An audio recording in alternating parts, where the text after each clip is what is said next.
সরকারি কর্মচারীদের অফিসে উপস্থিতি নিয়ে নতুন নির্দেশনা জারি। সকালে 40 মিনিট অফিসে অবস্থান বাধ্যতামূলক।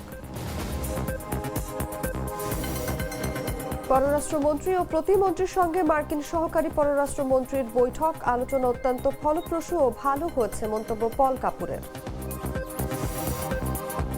ইরানের নতুন সর্বোচ্চ নেতা হলেন খামেনির ছেলে মোস্তফা। বিপ্লবী গার্ডের সমর্থনে অ্যাসেম্বলি অব এক্সপার্টসের নির্বাচনে দায়িত্ব গ্রহণ। ইরানের 2000 লক্ষ্যবস্তুতে হামলার দাবি যুক্তরাষ্ট্রের। ইসরায়েলে আবারও ক্ষেপণাস্ত্র নিক্ষেপ ইরানের।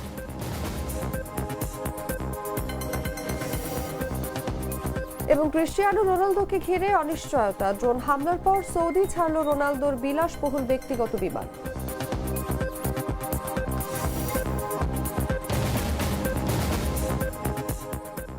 এতক্ষণ শুনছিলেন সংবাদ শিরোনাম। দর্শক, আমন্ত্রণ দুপুর 1টার সংবাদে। সঙ্গে আছি আমি অনুভা বিশ্বাস।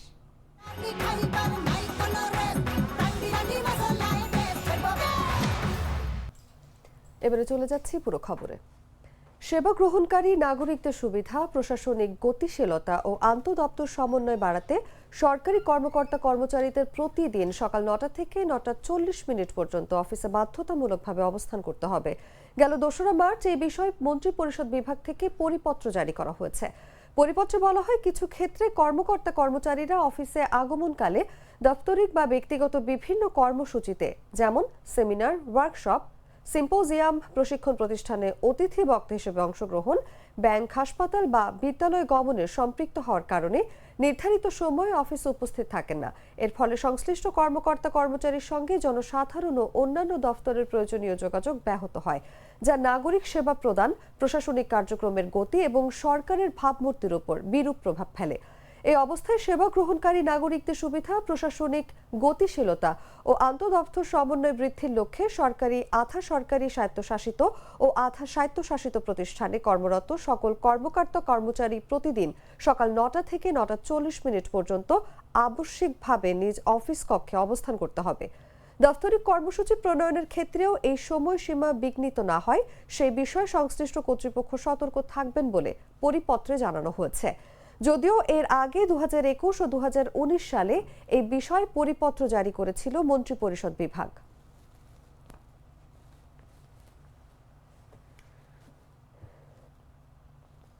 পররাষ্ট্রমন্ত্রী ডক্টর খলিলুর রহমান ও পররাষ্ট্র প্রতিমন্ত্রী শামা ওবায়দ ইসলামের সঙ্গে উচ্চ পর্যায়ের বৈঠক সম্পন্ন করেছেন যুক্তরাষ্ট্রের দক্ষিণ ও মধ্য এশিয়া বিষয়ক সহকারী পররাষ্ট্রমন্ত্রী পল কাপুর।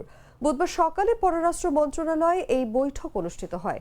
বৈঠক শেষে সাংবাদিকদের মুখোমুখি হয়ে সংক্ষিপ্ত প্রতিক্রিয়ায় মার্কিন এই কূটনীতিক জানান, আলোচনা অত্যন্ত ফলপ্রসূ ও ভালো হয়েছে। তবে এসব প্রশ্নের কোনো সুনির্দিষ্ট জবাব না দিয়ে শুধুমাত্র বৈঠক ভালো হয়েছে মন্তব্য করে তিনি পররাষ্ট্র মন্ত্রণালয় ত্যাগ করেন। এর আগে সকাল 9:15টায় তিনি মন্ত্রণালয়ে পৌঁছান এবং প্রথমে পররাষ্ট্র প্রতিমন্ত্রীর সঙ্গে বৈঠকে বসেন। এরপর তিনি পররাষ্ট্রমন্ত্রীর সঙ্গে আলাদা বৈঠক অনুষ্ঠিত হয়। কূটনৈতিক সূত্র জানায়, এসব বৈঠকে দুই দেশের রাজনৈতিক সমঝোতা, বাণিজ্য চুক্তির বাস্তবায়ন, রোহিঙ্গা সংকট এবং মধ্যপ্রাচ্যের বর্তমান অস্থিতিশীল পরিস্থিতির মতো গুরুত্বপূর্ণ আঞ্চলিক ও আন্তর্জাতিক ইস্যুগুলো প্রাধান্য পেয়েছে।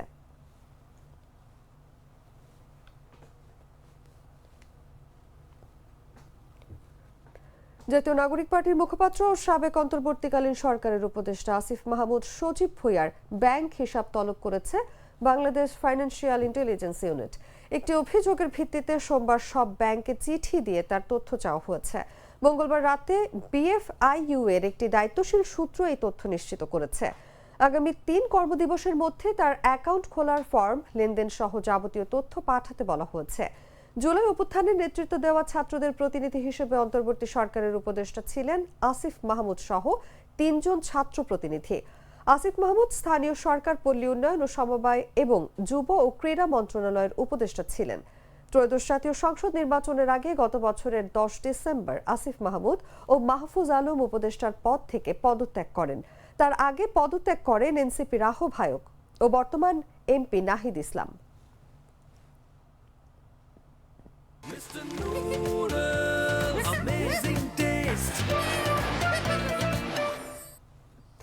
আসন্ন ঈদ উল ফিতর উপলক্ষে ৩রা মার্চ থেকে অগ্রিম টিকিট বিক্রি শুরু করেছে বাংলাদেশ রেলওয়ে। বুধবার সকাল ৮টায় পশ্চিমাঞ্চলের গমনকারী ট্রেনের অগ্রিম টিকিট বিক্রির মধ্য দিয়ে শুরু হয়েছে দ্বিতীয় দিনের কার্যক্রম। আজ যারা টিকিট সংগ্রহ করবেন তারা আগামী ১৪ই মার্চ ভ্রমণ করতে পারবেন। এছাড়া বাংলাদেশ রেলওয়ের সিদ্ধান্ত অনুযায়ী ১৫ই মার্চের টিকিট ৫ মার্চ, ১৬ই মার্চের টিকিট ৬ মার্চ, ১৭ই মার্চের টিকিট ৭ মার্চ, ১৮ই মার্চের টিকিট ৮ মার্চ এবং ১৯শে মার্চের টিকিট ৯ মার্চ পাওয়া যাবে। ঈদযাত্রার শতভাগ টিকিট অনলাইনে বিক্রি হচ্ছে। যাত্রীদের টিকিট ক্রয় সহজলভ্য করার জন্য পশ্চিমাঞ্চলে চলাচলরত সব আন্তনগর ট্রেনের টিকিট সকাল ৮টা থেকে এবং পূর্বাঞ্চলে চলাচলরত সব আন্তনগর ট্রেনের টিকিট দুপুর ২টা থেকে বিক্রির সিদ্ধান্ত নিয়েছে বাংলাদেশ রেলওয়ে।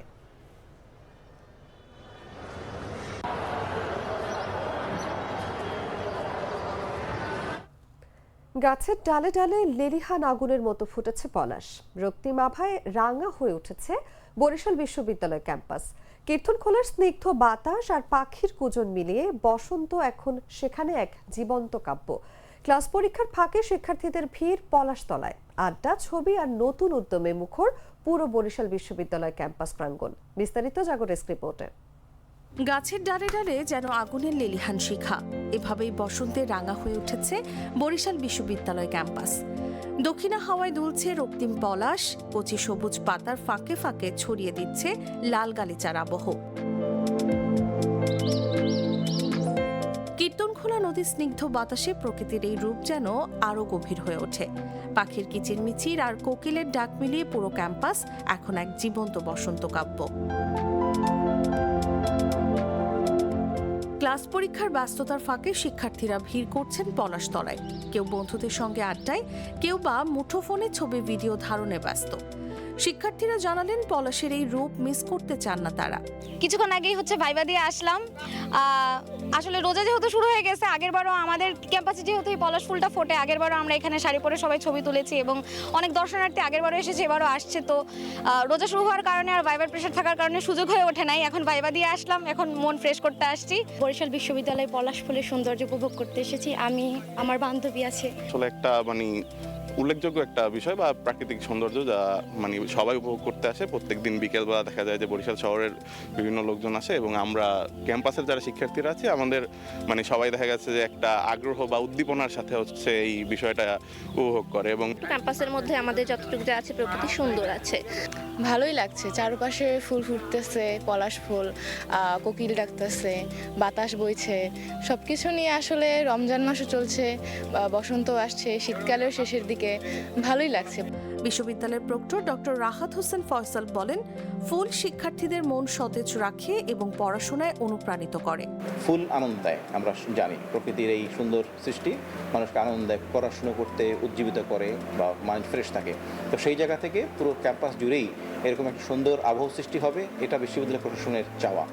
বসন্তের পলাশ তাই শুধু সৌন্দর্য নয়, নতুন উদ্যমেরও প্রতীক হয়ে উঠেছে। প্রকৃতি আর শিক্ষার মেলবন্ধনে ক্যাম্পাস যেন এক রঙিন ক্যানভাস। নিউজ ডেস্ক, জাগো নিউজ। দুধার চকলেটে একাকার হয়ে ওঠা প্রাণ লেয়ার, প্রাণ লেয়ার সম্পর্কের মিষ্টি ম্যাজিক। জানাবো আন্তর্জাতিক সংবাদ।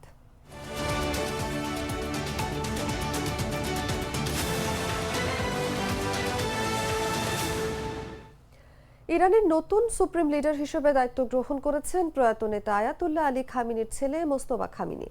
বিপ্লবী গার্ড বাহিনীর প্রভাব ও চাপে অ্যাসেম্বলি অব এক্সপার্টস তাকে এই পদে নির্বাচিত করেছেন। দীর্ঘ সময় ধরে পর্দার আড়ালে থেকে ইরানের ক্ষমতার কেন্দ্রবিন্দুতে সক্রিয় থাকা মোস্তফা খামিনি এখন দেশটির সর্বোচ্চ রাষ্ট্রীয় ও ধর্মীয় প্রধান। 1969 সালের 8 সেপ্টেম্বরে ইরানের মাশহাদ শহরে এক ধর্মীয় পরিবারে জন্ম নেওয়া মোস্তফা ইরানের দ্বিতীয় সর্বোচ্চ নেতা আলী খামিনির ছেলে। 1987 সালে মাধ্যমিক শিক্ষা শেষ করার পরপরই তিনি ইসলামী বিপ্লবী গার্ড বাহিনীতে যোগ দেন এবং ইরান ইরাক যুদ্ধের শেষ পর্যায়ে অংশগ্রহণ করেন। 90-এর দশকের শেষের দিকে তিনি কোম শহরের সেমিনারিতে উচ্চতর ধর্মীয় শিক্ষা গ্রহণ করেন এবং সেখানে শিক্ষকতাও করেন। মোস্তফা খামিনি মূলত অফিস অব দ্য সুপ্রিম লিডারের একজন প্রভাবশালী নিয়ন্ত্রক হিসেবে পরিচিত। বাবার দপ্তরে কাজ করার সুবাদে তিনি সামরিক ও রাজনৈতিক ক্ষেত্রে শক্তিশালী যোগাযোগ গড়ে তোলেন। তাকে ইরানের ক্ষমতার অন্যতম কারিগর হিসেবে গণ্য করা হতো।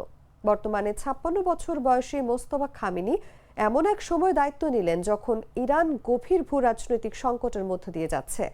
দীর্ঘদিন বাবার ছায়া থেকে পর্দার আড়ালে কাজ করলেও এখন তাকে প্রকাশ্যে ইরানের রাষ্ট্র পরিচালনার দায়িত্ব পালন করতে হবে।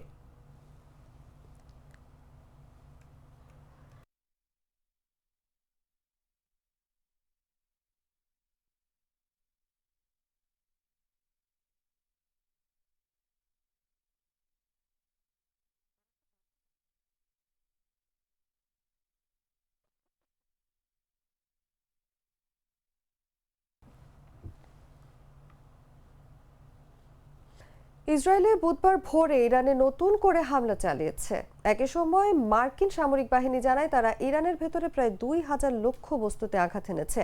ইরানের জবাবে উপসাগরীয় অঞ্চল জুড়ে ক্ষেপণাস্ত্র ও ড্রোন হামলা বাড়িয়ে সৃষ্টি করার চেষ্টা করছে বলে এক প্রতিবেদন উল্লেখ করা হয়। বিশ্ববাজারে জ্বালানির দাম বাড়তে থাকায় মার্কিন প্রেসিডেন্ট ডোনাল্ড ট্রাম্প বলেন, হরমুজ প্রণালীর মাধ্যমে যাতায়াতকারী তেলবাহী জাহাজকে নিরাপত্তা দিতে মার্কিন নৌবাহিনী প্রস্তুত রয়েছে। ইসরায়েলের সামরিক বাহিনী জানায় মধ্যরাতের পর ইরান জুড়ে বিস্তৃত আকারে হামলা চালানো হয়েছে। এর কয়েক ঘন্টা আগে ইরান 3 দফায় ইসরায়েলের ওপর ক্ষেপণাস্ত্র হামলা চালায়। মার্কিন সেন্ট্রাল কমান্ডের প্রধান অ্যাডমিরাল ব্রাড কুপার বলেন, শনিবার থেকে ইসরায়েলের সঙ্গে যৌথভাবে চালানো অভিযানে প্রায় 2000 লক্ষ্যবস্তুতে আঘাত করা হয়েছে। এসবের মধ্যে ব্যালিস্টিক ক্ষেপণাস্ত্র ও যেসব অস্ত্র আমাদের লক্ষ্য করে হামলা চালাতে পারে সেগুলো অন্তর্ভুক্ত। ইরানের রেড ক্রিসেন্টের তথ্য মতে যুক্তরাষ্ট্র ও ইসরায়েলের হামলায় 787 জন নিহত হয়েছেন। তবে এই সংখ্যা স্বাধীনভাবে যাচাই করা যায়নি। ইরান কঠোর জবাব দেওয়ার অঙ্গীকার করেছে। ড্রোন হামলা চালানো হয় দুবাইয়ে মার্কিন কনসুলেটের পাশের এলাকায়। এতে আগুন লাগলেও হতাহতের খবর পাওয়া যায়নি। এছাড়া কাতারের আল উদেইদ অবস্থিত মার্কিন ঘাঁটিতেও হামলা হয়েছে বলে জানানো হয়েছে।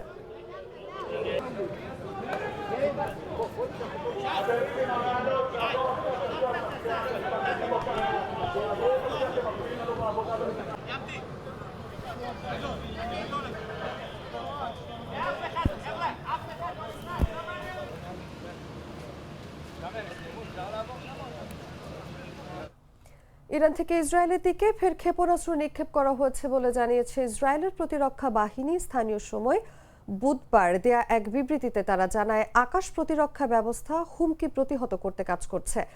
আইডিএফ আরও জানায়, সংশ্লিষ্ট এলাকাগুলোর বাসিন্দাদের মোবাইল ফোনে সতর্কতামূলক নির্দেশনা পাঠিয়েছে ইসরায়েলের হোম ফ্রন্ট কমান্ড। একই সময় দক্ষিণ ইসরায়েলের বিভিন্ন স্থানে সাইরেন বাজতে শোনা গেছে বলে খবর পাওয়া গেছে।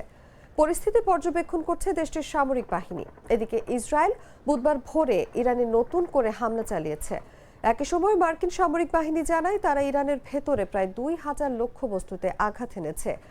ইরানের জবাবে উপসাগরীয় অঞ্চল জুড়ে ক্ষেপণাস্ত্র ও ড্রোন হামলা বাড়িয়ে চাপ সৃষ্টি করার চেষ্টা করছে বলে এক প্রতিবেদনে উল্লেখ করা হয়। বিশ্ববাজারে জ্বালানির দাম বাড়তে থাকায় মার্কিন প্রেসিডেন্ট ডোনাল্ড ট্রাম্প বলেন, হরমুজ প্রণালীর মাধ্যমে যাতায়াতকারী তেলবাহী জাহাজকে নিরাপত্তা দিতে মার্কিন নৌবাহিনী প্রস্তুত রয়েছে। ইসরায়েলের সামরিক বাহিনী জানায় মধ্যরাতের পর ইরান জুড়ে বিস্তৃত আকারে হামলা চালানো হয়েছে। এর কয়েক ঘন্টা আগে ইরান 3 দফায় ইসরায়েলের ওপর ক্ষেপণাস্ত্র হামলা চালায়।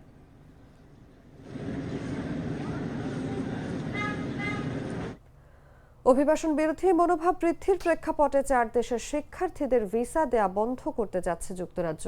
দেশগুলো হলো আফগানিস্তান, ক্যামেরুন, মিয়ানমার ও সুদান। তাছাড়া আফগান নাগরিকদের জন্য কর্ম ভিসাও স্থগিত করা হবে বলে জানানো হয়েছে। এক বিবৃতিতে যুক্তরাজ্যের স্বরাষ্ট্র মন্ত্রণালয় জানায়, 4 দেশের নাগরিকদের ক্ষেত্রে প্রথমবারের মতো ভিসায় জরুরি ব্রেক আরোপ করা হয়েছে। শিক্ষা ভিসা এসে আশ্রয় আবেদন করার হার বেড়ে যাওয়ার পর এই সিদ্ধান্ত নেওয়া হয়েছে। হোম অফিসের তথ্য অনুযায়ী 2021 থেকে 2025 সালের মধ্যে উল্লিখিত 4 দেশের শিক্ষার্থীদের আশ্রয় আবেদন 470%-এরও বেশি বেড়েছে। স্বরাষ্ট্র বিষয়ক মন্ত্রী শাবানা মাহমুদ বলেন, যুদ্ধ ও নিপীড়ন থেকে পালিয়ে আসা মানুষকে ব্রিটেন সবসময় আশ্রয় দেবে, কিন্তু ভিসা ব্যবস্থার অপব্যবহার করা যাবে না। যুক্তরাজ্যের রাজনীতিতে অভিবাসন এখন বড় ইস্যু হয়ে উঠেছে। অভিবাসন বিরোধী অবস্থানের কারণে কট্টর ডানপন্থী দল রিফর্ম ইউকে জনমত জরিপে এগিয়ে যাচ্ছে।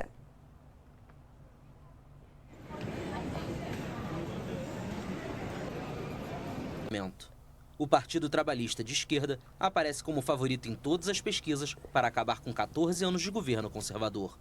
O Brexit em 2020 e suas সংবাদ শেষ করব খেলার খবর জানিয়ে।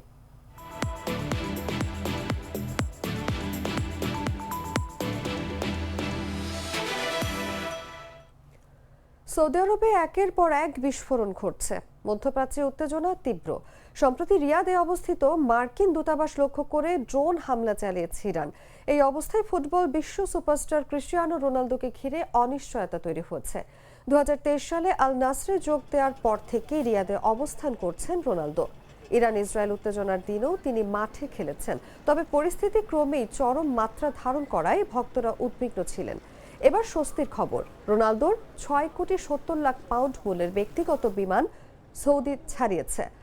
তবে ভেতরে তিনি ছিলেন কিনা তা এখনও নিশ্চিত নয়। দ্য সানের প্রতিবেদনে বিমানটিকে উড়ন্ত প্রাসাদ বলা হয়েছে, যা 19 যাত্রী বহন করতে পারে এবং 7,000 মাইল পর্যন্ত বিরতিহীনভাবে উঠতে সক্ষম।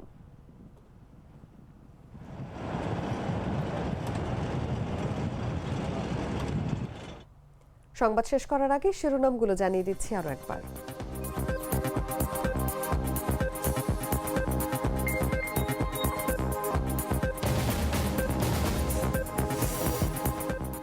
সরকারি কর্মকর্তা কর্মচারীদের অফিসে উপস্থিতি নিয়ে নতুন নির্দেশনা জারি। সকালে 40 মিনিট অফিসে অবস্থান বাধ্যতামূলক। পররাষ্ট্রমন্ত্রী ও প্রতিমন্ত্রীর সঙ্গে মার্কিন সহকারী পররাষ্ট্রমন্ত্রীর বৈঠক, আলোচনা অত্যন্ত ফলপ্রসূ ও ভালো হয়েছে মন্তব্য পল কাপুরের। ইরানের নতুন সর্বোচ্চ নেতা হলেন খামেনির ছেলে মোস্তফা। বিপ্লবী গার্ডের সমর্থনে অ্যাসেম্বলি অব এক্সপার্টসের নির্বাচনে দায়িত্ব গ্রহণ। ইরানের 2000 লক্ষ্যবস্তুতে হামলার দাবি যুক্তরাষ্ট্রের। ইসরায়েলে আবারও ক্ষেপণাস্ত্র নিক্ষেপ ইরানের। এবং ক্রিস্টিয়ানো রোনালদোকে ঘিরে অনিশ্চয়তা, ড্রোন হামলার পর সৌদি ছাড়ল রোনালদোর বিলাসবহুল ব্যক্তিগত বিমান।